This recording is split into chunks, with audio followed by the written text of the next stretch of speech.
चलिए नमस्कार, आदाब, सत श्री अकाल, की हाल चाल।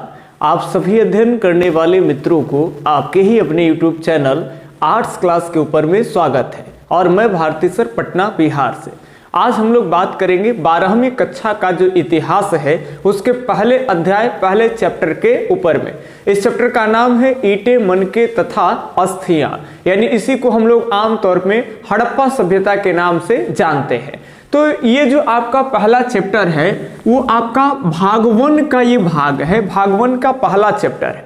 चूंकि आपका भाग 1, भाग 2 और भाग 3 तीन भागों में आपका 12th क्लास का जो एनसीईआरटी जो बुक है हिस्ट्री का वो बटा हुआ है, जिसमें पहले बुक है, इसमें बात कर ले भाग 1 पूरा का पूरा प्राचीन इतिहास है। और प्राचीन इतिहास का पहला जो आपका टॉपिक है वो ईंटें, मनके तथा अस्थियां, यानी हड़प्पा सभ्यता। देखिए इस चैप्टर के ऊपर में ऑलरेडी बात करें तो 6 वीडियो लेक्चर्स बना करके एनसीईआरटी के एक एक कड़ी को और इसी चैनल के प्लेलिस्ट में ऐड कर दिए गए। तो आप प्लेलिस्ट को चेकआउट करके वहां से आप देख सकते हैं बाकी के वीडियो लेक्चर्स। आज जो इसी चैप्टर के ऊपर में 7वां वीडियो लेक्चर्स है और इसमें हम लोग पढ़ेंगे मेन चीज कि मनके बनाने की जो कारखाना चान्हुद्रों में होते थे उसके ऊपर में काफी विस्तार से आज के वीडियो लेक्चर्स में चर्चा करने वाले हैं। तो आइए अब हम लोग वीडियो को शुरू करते हैं। तो आज का मेन टाइटल आप देख पा रहे हैं एनसीईआरटी का लिया गया है, आगे के कड़ी को बढ़ा करके शिल्प उत्पादन के विषय में जानकारी। जैसे हम इस चैप्टर के ऊपर में जैसे इस टॉपिक को अगर हम देखें तो एनसीईआरटी लिखती क्या है कि चान्हुद्रों को चित्रित करिए। अब आपके बुक्स में मैप भी दिए होंगे, उन मैप में चान्हुद्रों को चित्रित करिए। चलिए अगर आपके पास मैप है तो अच्छी बात, नहीं है तो कोई दिक्कत नहीं, हम यहाँ पे चित्रित कर देते हैं। अब देखिए इधर से एक नदी आती है, इसको कहते हैं सिंधु नदी, और ये सिंधु नदी इधर से आते हुए, ध्यान देंगे बातों को, और ये इधर पाकिस्तान का ये भाग है और इस तरह से पाकिस्तान के दक्षिणी वाले हिस्सों में ये बहते बहते पश्चिम की ओर और ये जाके ड्रेन कर जाती है, गिर जाती है, मिल जाती है ये अरब सागर में। तो ये अरब सागर है, इसमें गिर जाती है। अब ये सिंधु नदी है, लेकिन बात ध्यान से देखेंगे इसी में यहाँ पे बगल में रावी नदी भी आकर कर करके, और इधर से मीठानकोट ये जगह है जहां पे इधर से और भी 4 सहायक नदियां पूरा मिलकर के 5 सहायक नदियां हो जाते हैं। और पांचों के संयुक्त जलधाराएं जो है, जिसमें सतलज भी होंगे, ब्यास भी होंगे, रावी भी होंगे, चिनाब होंगे, झेलम होंगे, सब आकर करके मिल जाते हैं किसमें, तो यहां मीठानकोट के पास सिंधु में। अब ये ध्यान से सुनेंगे, तो ये रावी नदी है, कौन सा नदी है, रावी। अब रावी नदी के ये साइड में ये जो जगह है यहां पे हड़प्पा है, और ये जो देख रहे हैं सर ये सिंधु आ रही है, इसमें गिर रही है। और सिंधु नदी के इधर साइड में जो कि यहां से ध्यान देंगे हड़प्पा से 483 किलोमीटर की दूरी पे ये हड़प्पा है, रावी के इधर साइड में, यानी बोलेंगे तो ऐसे बाएं साइड हो गया। और ये सिंधु है, ऐसे बह रही है नीचे की ओर, तो नीचे की ओर मुंह करेंगे तो ऐसे दाहिने ओर हो जाएगा, और दाएं और यहाँ पे मोहनजोदारो है। और बस मोहनजोदारो से लगभग 130 किलोमीटर की दूरी पे देखेंगे तो सिंधु नदी के ये वाला जो साइड है यहीं पे चान्हुद्रो है। ये ध्यान से सुनेंगे, यहीं पे कौन है, चान्हुद्रो। और आज में मुख्य जितने भी बातें आएंगे सभी बातें चान्हुद्रो के ऊपर में भी चर्चा होंगे। तो सबसे पहले इस चीज को पढ़ने से पहले थोड़ी बहुत आपको जानकारी होना चाहिए चान्हुद्रो के संदर्भ में, जो एक्स्ट्रा फैक्ट्स के रूप में थोड़ा सा अगर आपको ध्यान रहेगा तो बुक्स पढ़ने में आपका मजा जो है वो बढ़ जाएगा। सबसे पहले अगर बात कर ले चान्हुद्रो की, तो इसकी जो खुदाई हुआ सबसे पहले वो 1931 में हुआ है, और खोजकर्ता, उत्खनन करता जो है सर एनजी मजूमदार है। ये 12वां के बोर्ड में तो एकदम पूछ ही ले जाते हैं, एनजी मजूमदार, एनजी मजूमदार, ये ध्यान रखेंगे। चलो एनजी मजूमदार 1931 में इसकी खुदाई करवाए थे। इसके बाद ध्यान रखेंगे एक बार और इसकी खुदाई हुआ 1935 में, और इस समय याद रखेंगे आर्नेस्ट करके,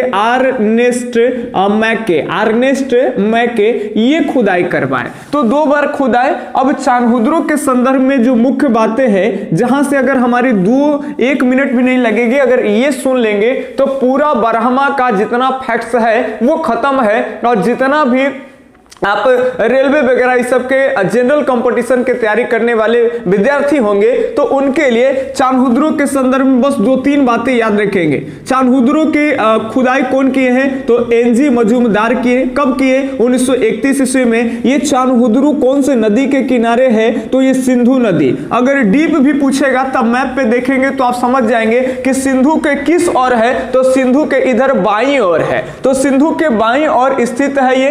अब यहाँ पे क्या क्या मिला है सर? तो यहाँ पे एक बिल्ली का पीछा करते हुए कुत्ते का साक्ष्य मिला है चान्हुद्रो में। बाकी चान्हुद्रो पूरे हड़प्पा सभ्यता के बात कर ले, पूरे हड़प्पा संस्कृति और हड़प्पा सभ्यता के, तो ये कारखानों वाला जगह है, औद्योगिक शहर है, औद्योगिक नगर है, इसको हम इंडस्ट्रियल सिटीज कह सकते हैं। तो ये ध्यान में रखेंगे। तो यहाँ मनके बनाने की कारखाना है, मनके मने सुंदर सुंदर तरह की मूर्तियां, और आज तो पूरा मनके के ऊपर में ही सर बात होने वाली है, तो बात को ध्यान रखेंगे। यहां मनके बनाने की कारखाना मिला है, यहां एक बिल्ली का पीछा करते हुए एक कुत्ते का साक्ष्य मिला है, और यहां पे और क्या मिला है? तो यहां पर कंघा भी मिला है बाल झाड़ने के लिए, और बहुत तरह के जानकारी है। अब मेन चीज हम आपको बता दें, अगर मेरे पहले से आप वीडियो लेक्चर्स को देख रहे हैं तो हम आपको बताए थे जब मोहनजोदारो पढ़ा रहे थे तब कि शहर लगभग जो होते हैं वो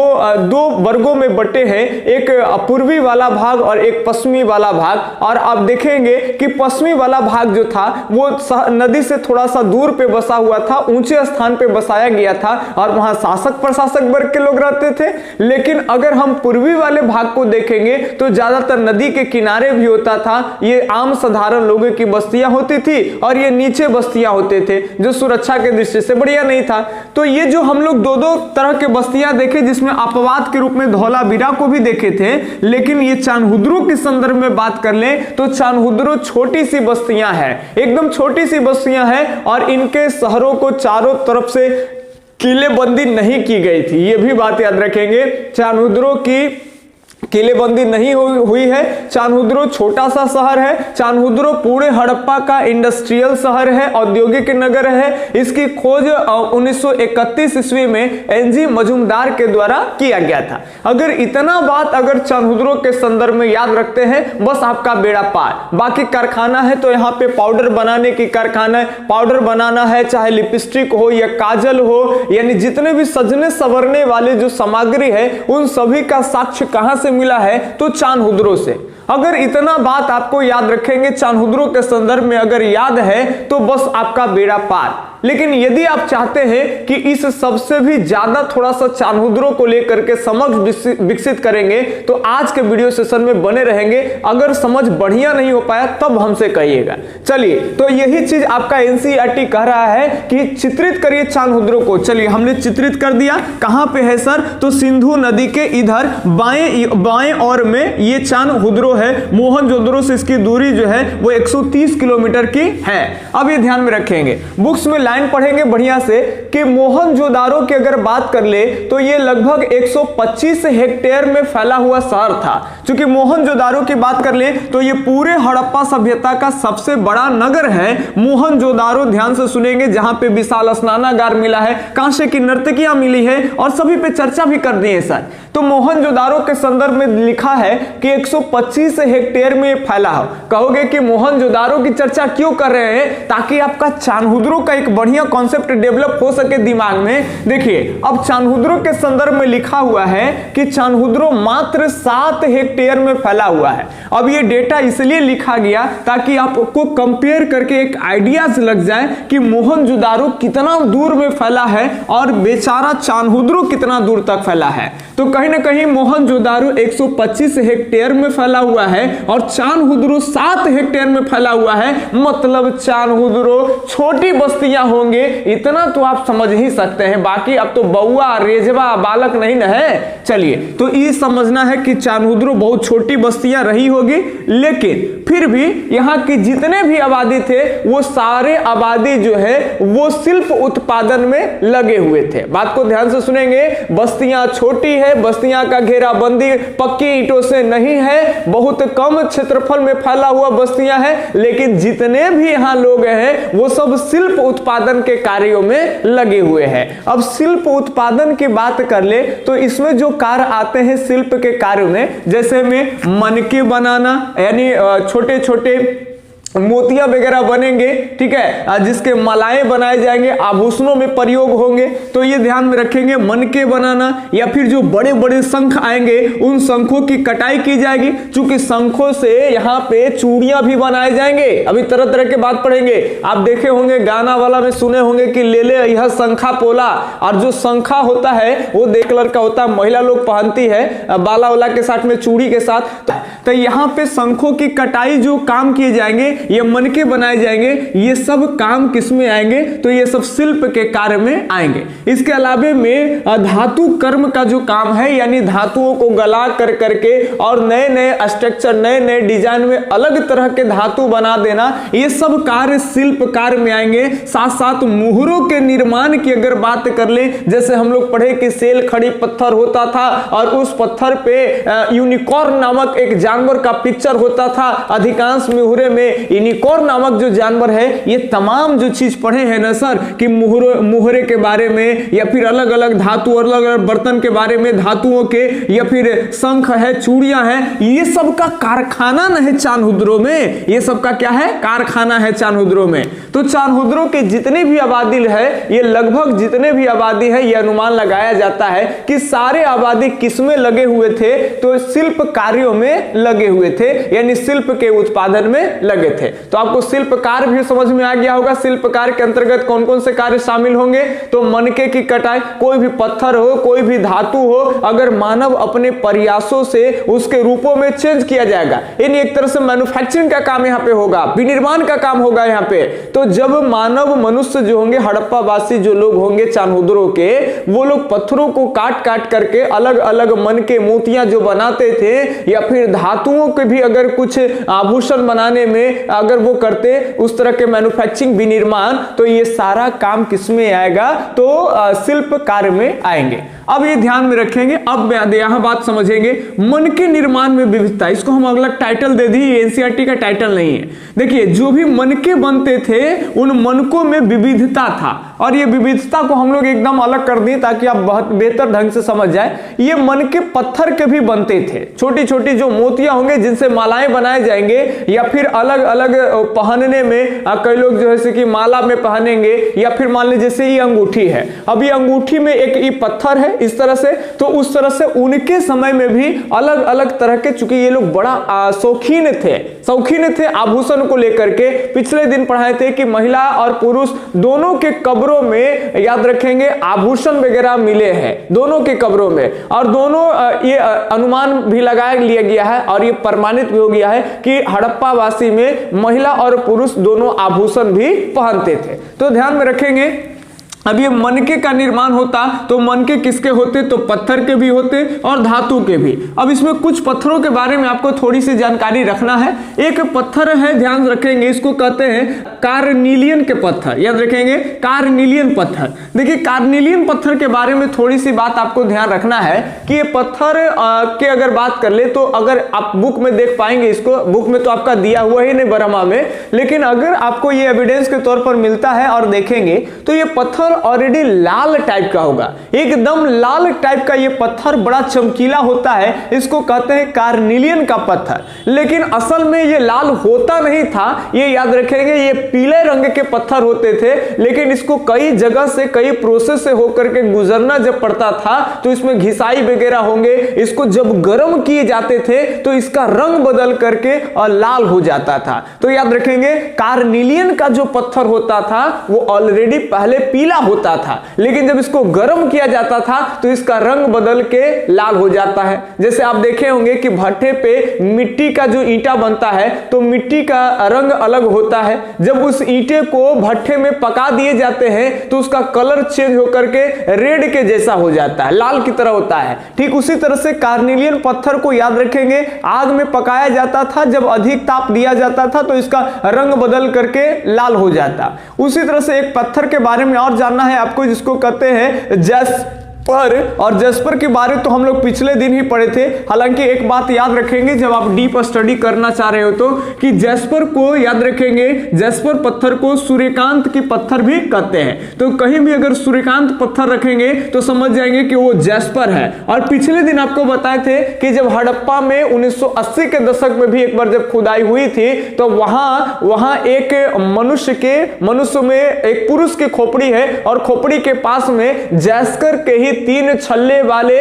आभूषण का साक्ष्य मिला है, वहां हम लोग देखे थे। तो ये याद रखेंगे, जैस्कर एक तरह के उपरत्न होता था। जैस्कर एक प्रकार के क्या होता था? उपरत्न। ये भी पत्थर का होता था। इसके अलावे क्वार्टज है और ये इसके अलावे सेलखड़ी। सेलखड़ी के बारे में तो आप पढ़ते आ रहे हैं कि मुलायम चट्टान है, अंग्रेजी में सॉपस्टोन या फिर घिया पत्थर इसी को कहते हैं। और कहां से कौन चट्टाने आएंगे ये सब अगले वीडियो लेक्चर्स में देखेंगे। अभी देखना है कि इन पत्थरों का भी इस्तेमाल किसमें किया जाता था? तो मनके बनाने में। चलिए, ये सब पत्थर है, कौन कौन? कार्नेलियन, जैस्पर, क्वार्टज और सेलखड़ी। तो इन पत्थरों के क्या बनाए जाते थे सर? तो मनके। लिखे ना, मनके निर्माण में विविधता, यानी केवल इसी के नहीं बनते थे, यहां तक कि मनके का निर्माण जो होता था सर वो धातु का भी होता था। और धातु में किन किन धातु का होगा? तो तांबा का होता था, कांसा का होता था, सोना का होता था, चांदी का होता था। ये ध्यान में रखेंगे, चूंकि हम लोग ध्यान में रखेंगे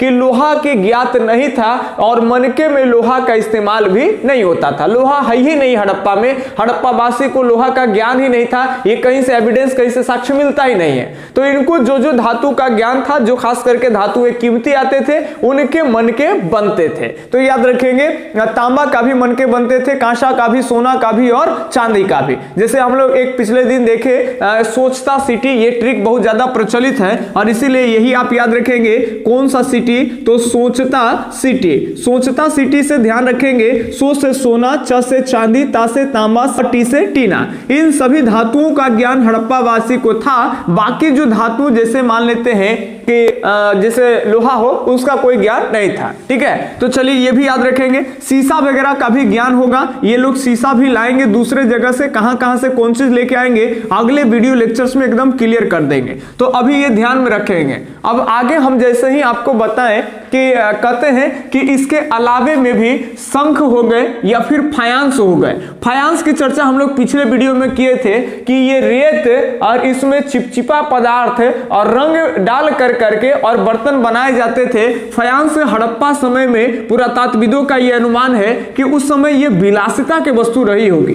तो ये जो फायांस का जो भाग होता है, यानी चीनी मिट्टी की तरह होंगे, इसके भी मनके बनते थे। फायांस के भी क्या बनाए जाते थे? मनके। इस तरह से हम लोग बताए थे कि जो एकदम हड़प्पा में गरीब आदमी होता था, जो एफोर्ड नहीं कर पाता है महंगे चीजों को, तो वो क्या करते हैं कि मिट्टी को ही अलग अलग आभूषण के आकार बना करके और उसको पका लिए जाते थे। यानी जब वो पक जाता था तो उसको भी जो है मनके बनाने के इस्तेमाल में कर दी जाते थे। यानी कच्ची मिट्टी का भी क्या बना लिए जाते थे? मनके। तो मनके जब कच्ची होंगे तो उसको पकाया जाएगा। तो याद रखेंगे, पकी मिट्टी, याद रखेंगे पकी मिट्टी, इन सभी का प्रयोग किसमें करते थे? तो मनके के निर्माण में। तो ये बात ध्यान में रखेंगे।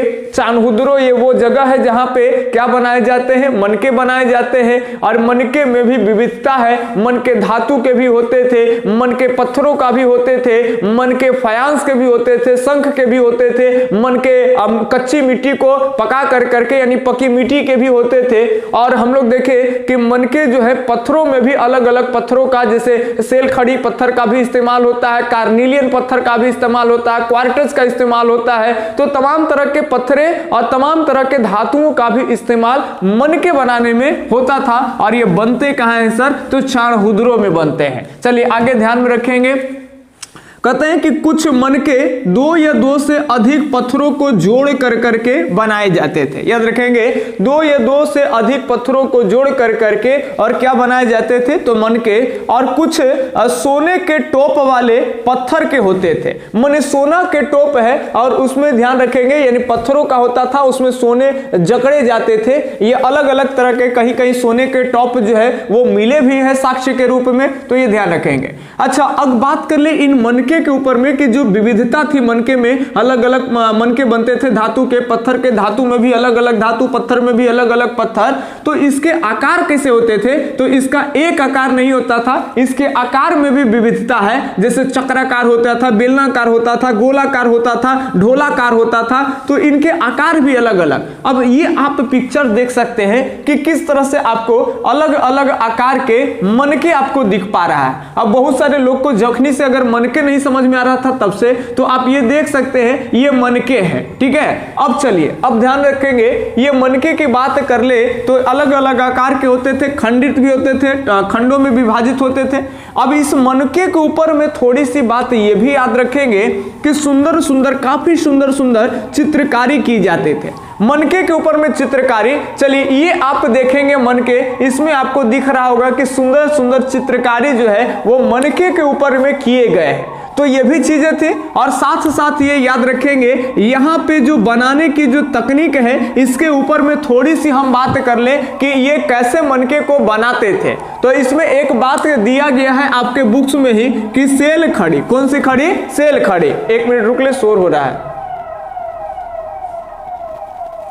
चलिए अब ये ध्यान से सुनेंगे, सेल खड़ी। तो सेल खड़ी के क्या करते थे ये लोग, बात को समझिएगा। सेल खड़ी पहले ही पत्थरों के बारे में पढ़े कि एक प्रकार के मुलायम पत्थर होता था, तो इसको क्या करते थे कि चूर कर करके एकदम चूर्ण बना करके एकदम महीन महीन खंड में इसको फोड़ करके टोड़ टार करके चूर्ण बना लिए, और चूर्ण बना करके इसको क्या कर लेते थे कि इसको एक सांचा रखते थे और उस सांचा में इसके चूर्ण को एकदम मिला कर करके और डाल देते थे, और डालने के बाद अलग अलग डिजाइन के, सांचा जैसा डिजाइन का होता वैसे वैसे डिजाइन के जो है वो आभूषण वगैरह ये सब बनाते या फिर मनके का निर्माण करते। अब मान ले मनके का निर्माण इस तरह से करना है, और लेकिन ये मनके जो मान लेते हैं ये गोलाकार मनके बना रहे हैं ये, और इधर से अभी मिट नहीं रहा, इधर भी छेद होगा और इधर भी छेद होगा। मान लेते हैं कि एक मनके बना रहे हैं और ये सेल खड़ी का होगा, तो ये क्या करते, पहले सेल खड़ी के बड़े बड़े चट्टान लाते और उन पत्थरों को चूर्ण कर लेते, और इस तरह का कुछ सांचा हुआ करता था इनके तकनीक के ऊपर में, और इस सांचे में उसको डाल करके और फिर जमा करके उसको निकाला जाता था।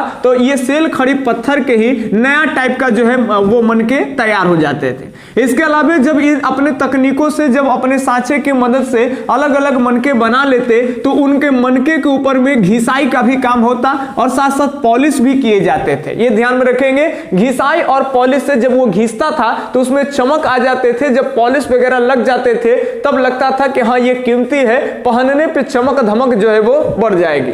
लेकिन ये बात याद रखेंगे, इसमें छेद भी किए जाते, जब तक छेद नहीं होगा तो माले कैसे बनेंगे। ये आप देखेंगे कुछ आपको मनके यहाँ पे दिख रहे हैं जिसमें बारीकी से आप देखिए इस मनके में भी छेद है सर। अब ये जो छेद है, अब यहाँ देखेंगे ये छेद होता कहाँ था, तो ये छेद चानहुद्रों में भी होते थे, लोथल में होते थे, और अब जो है धौलावीरा में भी इसका छेद करने का एक उपकरण का प्रमाण मिला है। तो यहाँ ध्यान सुनेंगे, ये कहाँ कहाँ होगा, तो ये चानहुद्रों में होगा, ये एकदम गुजरात के ये तट के किनारे यहाँ पे लोथल में होगा, और बगल में ऊपर वाला जो ये भाग आप देख पा रहे हैं यहाँ पे धौलावीरा में भी होगा। चलिए ध्यान सुनेंगे, धौलावीरा में और ये लोथल में और यहाँ पे चानहुद्रों में, ये तीनों जगह जो है उपकरण प्राप्त हुए हैं। ये उपकरण कैसा है, तो ये उपकरण मनके में छेद करने वाला उपकरण है। चलिए अब आगे ध्यान सुनेंगे। अब थोड़ी सी बात नागेश्वर और बालाकोट के ऊपर में भी है दिया हुआ, इसको भी देखेंगे। अगर ये दोनों को चित्र में देखेंगे, बुक्स कह रहा है कि थोड़ा सा आप चित्र में देखें नागेश्वर और बालाकोट को, तो ये नागेश्वर और बालाकोट की बात कर ले तो एकदम ये वाला जो गुजरात के भाग आप देख रहे हैं ये नागेश्वर है, और इधर जो एकदम नीचे वाला जो भाग यहाँ पे पाकिस्तान में मिल जाएगा ये जो याद रखेंगे ये बालाकोट है, यानी चानहुद्रों से नीचे है। और बालाकोट और जो नागेश्वर है ये दोनों समुद्र के नजदीक है। दोनों कहाँ है, तो समुद्र के नजदीक है, और समुद्र के नजदीक होने के कारण यहाँ काफी सारे बड़े बड़े शंख भी मिले हैं, और इस शंखों में याद रखेंगे बड़े बड़े शंखों की वस्तुएं बनाई गई। इन वस्तुएं में याद रखेंगे रखेंगे इनकी चूड़ियां भी बनते थे। क्या बनते थे? चूड़ियां। और इसके अलावे करछिया भी बनते थे। ध्यान रखेंगे क्या बनते हैं? करछिया। अब करछिया क्या होता है इसको आपको समझना है। अभी भी गांव में ध्यान से सुनेंगे, खाना बनाते समय महिलाएं कहते हैं कि करछिया लाओ। करछिया नहीं समझ में आता है तो आप समझेंगे कि छोलनी को कहते हैं करछिया। अगर आप करछिया समझते हो तो ठीक है, और नहीं समझते हैं तो शायद छोलनी या डब्बू वगैरह ये सब जानते हैं। जैसे हल्का सा इस तरह से अंदर होता है, उसमें आप घी डाल सकते हैं या नमक डाल सकते हैं, थोड़ा सा तेल वगैरह डाल सकते हैं, तो छोलनी को कहते हैं क्या कहते हैं? तो करछिया कहते हैं। याद रहेगा आपको। चलिए इसके अलावा में याद रखेंगे आप पच्चीकारी। पच्चीकारी का मतलब होता है किसी वस्तु के, अगर कोई वस्तु बना हुआ है तो उन वस्तुओं के ऊपर में एक तरह से जड़ाव, जिसको हम लोग बोलते हैं ना, कपड़ा के ऊपर में कैसे एक कढ़ाई किया जाता है, ठीक उसी तरह से वस्तु के ऊपर में जो डिजाइन वगैरह बनाया जाएगा तो उसी का काम, उसी को हम कहते हैं पच्चीकारी। तो ये याद रखेंगे पच्चीकारी, करछियां और चूड़ियां जो है ये सब के निर्माण में किसका प्रयोग किया जाता था? तो शंख का प्रयोग किया जाता था। और शंख पाया कहां जाता था? ये सब कहां पाए जाएंगे? तो नागेश्वर और बालाकोट में। याद रखेंगे नागेश्वर और बालाकोट में। बालाकोट पाकिस्तान के दक्षिणी हिस्सा समुद्र के नजदीक, और ये याद रखेंगे नागेश्वर गुजरात में एकदम कॉर्नर पे समुद्र के नजदीक। अब ये ध्यान में रखेंगे। और इसी तरह के कहते हैं कि चांदहुद्रो और लोथल जैसे क्षेत्रों में याद रखेंगे मनके तैयार होते थे, लेकिन ये तैयार मनके जो है, अब ये ध्यान रखेंगे चूंकि मनके तो अलग अलग बड़ी कीमती कीमती पत्थरों का भी बन रहा है, और आभूषण सोने का भी है, कीमती पत्थरों का भी है, कीमती कीमती धातु वगैरह जैसे सोना हो, चांदी हो, इस सब का बन रहा है। लेकिन बस्तियां तो बड़ा छोटा था, इनके शहर तो दुर्गीकृत नहीं थे, ये लोग तो बेचारे गरीब गुरबे थे। तो इनके जो बने माल है वो कहां जाते थे? तो जो उस समय के बड़े बड़े शहर थे वहां जाते थे। और हड़प्पा में बड़े शहरों की बात कर ले और विकसित शहरों की बात कर ले, और तो ये दूर शहर का नाम याद रखेंगे मोहनजोदारो और हड़प्पा। तो याद रखेंगे चांदहुद्रो और लोथल से बने जो मनके होते थे वो कहां जाते थे? तो मोहनजोदारो, और कहां जाते थे? तो हड़प्पा में जाते थे। चलिए ये बातें ध्यान में रखेंगे। तो हम लोग मनके के ऊपर में इतनी बातें देखें कि मनके जो होते हैं अलग अलग आकार के बनते थे, अलग अलग पत्थर, अलग अलग धातु के हैं। मनके से संबंधित अगर और भी कोई चीजें छूट गई होगी या और भी कुछ आपको जानना है विस्तृत, तो आप कमेंट कर सकते हैं। अभी तो मनके शुरू हुआ है, अभी और मनके के ऊपर में हम लोग चर्चा करेंगे। जब अगले वीडियो सेशन को देखेंगे तो उसमें और चीज जो है अब ऐड आएंगे। अब हम लोग अगला पार्ट्स को देखेंगे कि आखिर ये जो आप देखें कि चांदहुद्रो में औद्योगिक कारखाना है, तो हम कैसे कर सकते हैं कि ये सारा काम जो होता है, शिल्प कार्य का सारा काम चांदहुद्रो में होता है। अब एनसीईआरटी आपको थोड़ी सी फ्लैशबैक में ले जाकर के बताएगी कि हाँ किस आधार पर यह प्रमाणित है कि चांदहुद्रो में ही जो है वो साक्ष्य है। तो बड़ा बाखूबी ढंग से हम लोग अगले पार्ट्स को देखेंगे। अगर अब तक अगर कुछ अच्छा लगा हो, कुछ सीखने के लिए मिला होगा, तो प्लीज लाइक करना ना भूलेंगे। अगर आप वीडियो पे नए हैं, चैनल सब्सक्राइब नहीं किए हैं, तो चैनल सब्सक्राइब कर लीजिए। आपके बेहतरीन से बेहतरीन कंटेंट को एकदम बनाया जाएगा, व्यूज बढ़ेगा, मेरा भी मनोबल बढ़ेगा। चलिए दोस्तों, तब तक के लिए धन्यवाद। जय हिंद।